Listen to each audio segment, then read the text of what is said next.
telingamu memperhatikan seruan doaku. Tuhan, padamu ku berserah dan berharap kerahiman-Mu. Luhurkanlah Bapa yang Maha Kuasa, Putranya yang bangkit jaya, dan Roh-Nya yang Maha Kudus, yang kekal memerintah. Tuhan, padamu ku berserah dan berharap kerahiman-Mu.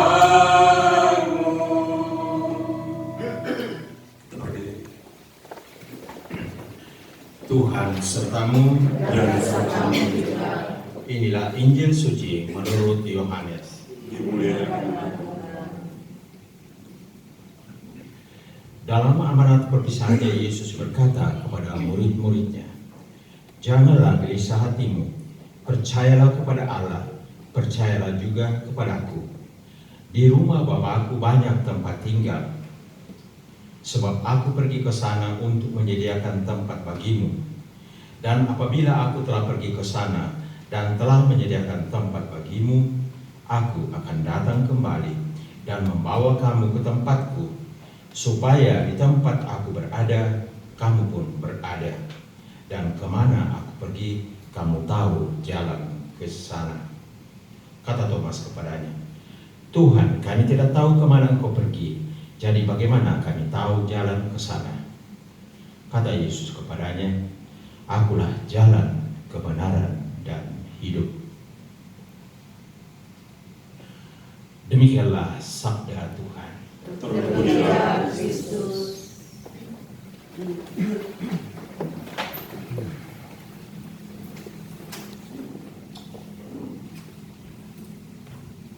Dalam bahasa Latin ada ungkapan "Odie ego cras tu". Ungkapan ini biasanya dipasang pada gerbang makam, kuburan, mempunyai pesan. Kalau kita terjemahkan dalam situasi kita yang aktual sekarang, barangkali bunyinya demikian: Dr. David, Ibu Vera, dan segenap keluarga, ya, hari ini adalah giliranku dan besok giliranmu. Nah, itu pesannya. Jadi di setiap gerbang kuburan dalam tradisi Romawi kuno ada tulisan yang dipasang di sana. Odie ego cras tu. Sekarang giliranku, besok giliranmu. Pertanyaannya, giliran apa ini?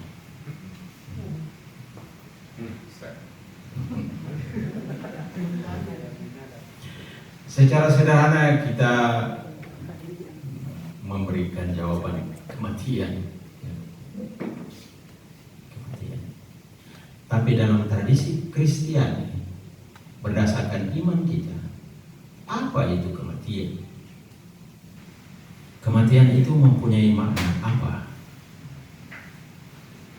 Nah, maka sabda Tuhan yang tadi kita dengarkan bersama, baik bacaan pertama maupun bacaan Injil, memberikan jawaban itu. Saya garis bawahi ya. Misalkan dari bacaan pertama yang diambil dari surat Ibrani, ada kata ini: perhentian, peristirahatan. Kematian itu adalah masuk ke dalam perhentian Allah, peristirahatan Allah.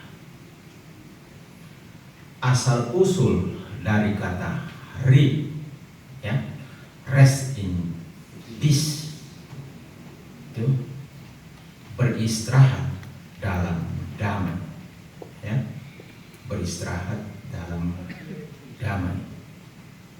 Nah, ini masuk dalam perhentian Allah. Ini makna dari bacaan pertama tadi. Kemudian dari bacaan Injil, di sana ada janji Yesus yang indah demikian. Aku akan datang kembali dan membawa kamu ke tempatku, supaya di tempat aku berada, kamu pun berada. Lihat, aku datang kembali dan membawa kamu ke tempatku, supaya di tempat aku berada, kamu pun berada. Inilah gilirannya. Giliran Yesus untuk menggenapi janjinya. Itu terwujud untuk almarhum saudara kita, orang tua kita yang kita kasih, Pak Hendy Gunawan, 7 hari yang lalu. Makna dari kematian. Yesus datang dan membawa dia ke tempat Tuhan. Bapak, Ibu, dan saudara-saudariku yang terkasih, dalam tradisi Katolik, dalam rangka mengenang arwah, kan kita ada peringatan hari ketiga, hari ke-7, hari ke-40, hari ke-100, hari ke-1000, dan seterusnya, ya. Nah,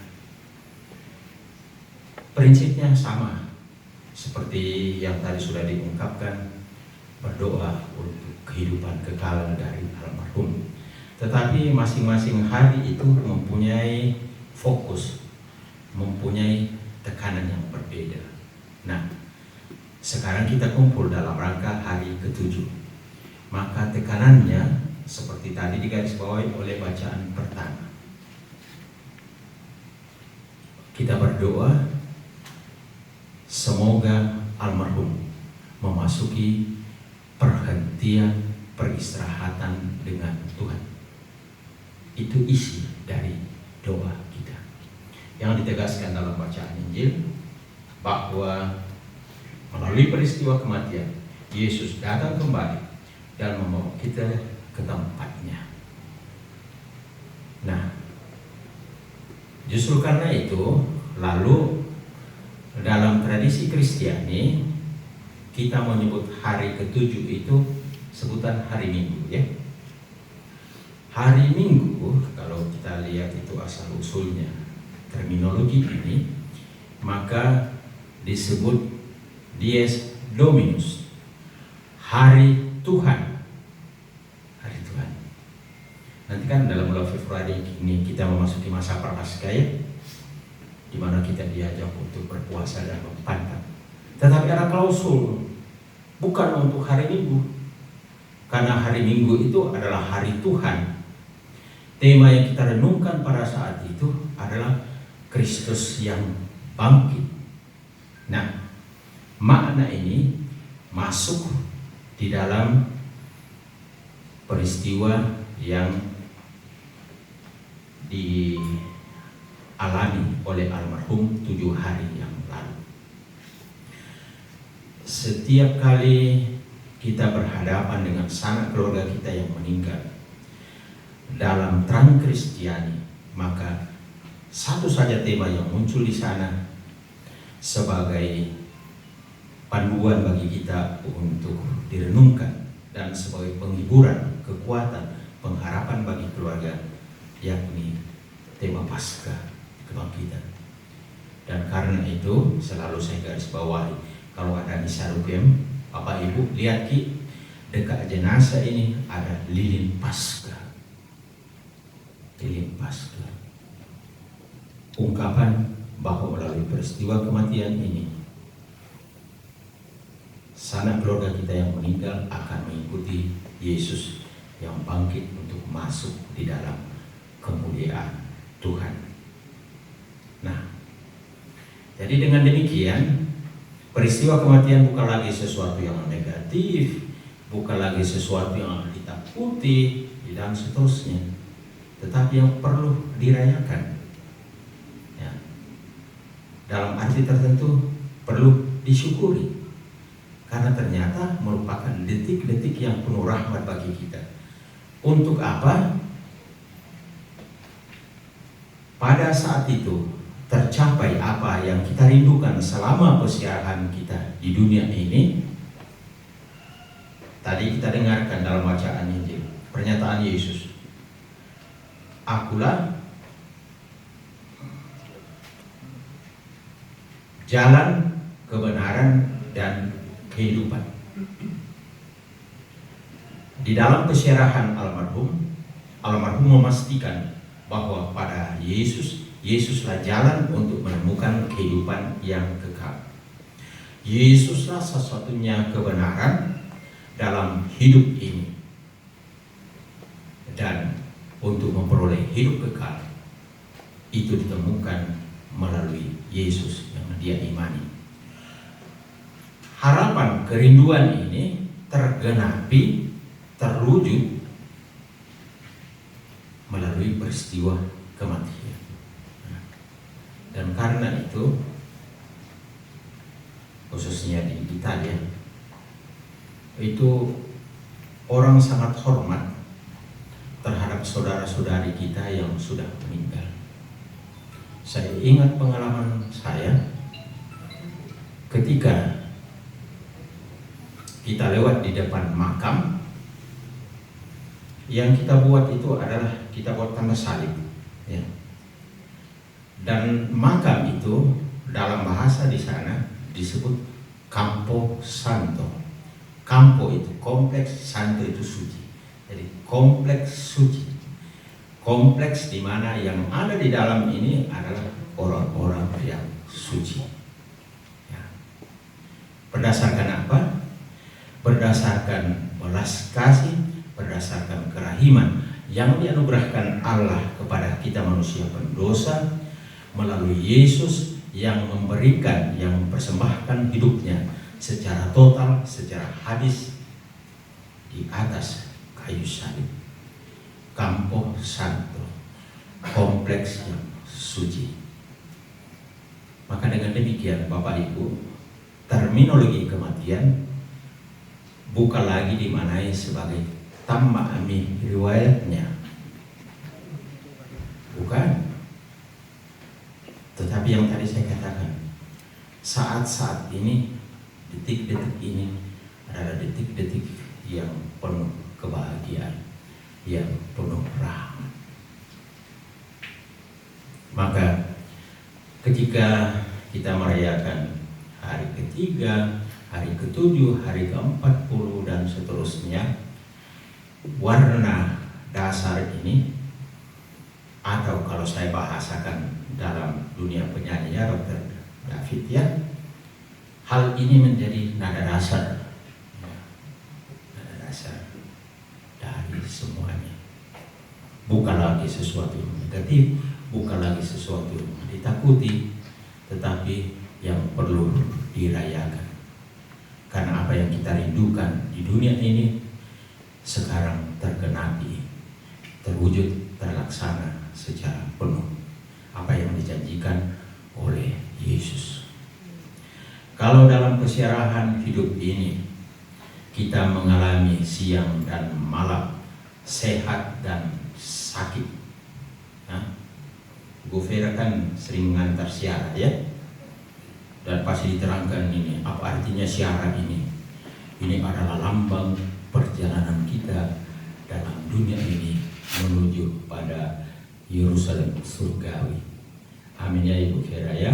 Dan saya tidak tahu sudah ada paket untuk siara ke Tanah Suci ini sesudah pandemi ini, ya. Ya, kalau siara yang dikelola oleh Ibu Vera, siara ke Tanah Suci, ya. Siara di mana almarhum sudah tiba di sana, bukan lagi Yerusalem yang ada di Palestina, tetapi Yerusalem surga, ya. Dan di sana, kalau misalkan di sini Pak Hendrik seringkali nyanyi dan seterusnya, saya percaya di Dia di sana nyanyi terus menerus bersama dengan para malaikat dengan suara yang indah. Ya. Berdoa bagi keluarga, berdoa bagi kita semua, supaya apa? Supaya kita kuat, supaya kita bertahan, supaya kita setia dalam iman kita akan Yesus yang adalah Tuhan dan Juru Selamat kita. Dalam pengharapan itu, mari kita lanjutkan perayaan